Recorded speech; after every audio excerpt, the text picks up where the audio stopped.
சிவகங்கை மாவட்டத்தில் சுமார் 50 லட்சம் ரூபாய் மதிப்பில் தாய்க்கு 3 மகன்கள் கோயில் கட்டியுள்ள நிகழ்வு நெகிழ்ச்சி அடைய வைத்துள்ளது.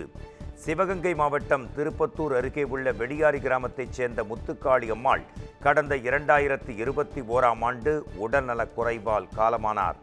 இவர் தனது 3 மகன்களையும் மிகவும் சிரமத்திற்கு மத்தியில் தனது தாலியை எல்லாம் அடகு வைத்து படிக்க வைத்ததாக கூறப்படுகிறது.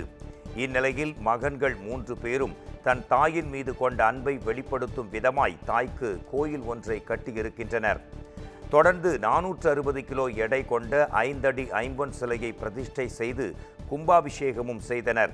பிரதான கோபுரமும் தங்கத்தால் செய்யப்பட்ட கலசமும் பொருத்தப்பட்டிருக்கும் கோயிலை கட்டி முடிக்க 50 லட்சம் ரூபாய் வரை செலவானதாக கூறப்படுகிறது.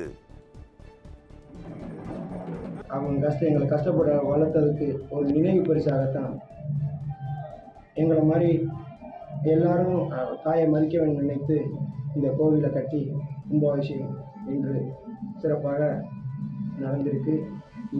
இந்த கும்பாபிஷேகம் வருகின்ற நமது பொதுமக்களும் உறவுகளும் சொந்தங்களும் கிராமத்து பொதுமக்களும் நாட்டார் நகரத்தார் எல்லாருக்கும் எங்களது குடும்பத்தின் சார்பாக நன்றி தெரிவித்துக் கொள்கிறேன்.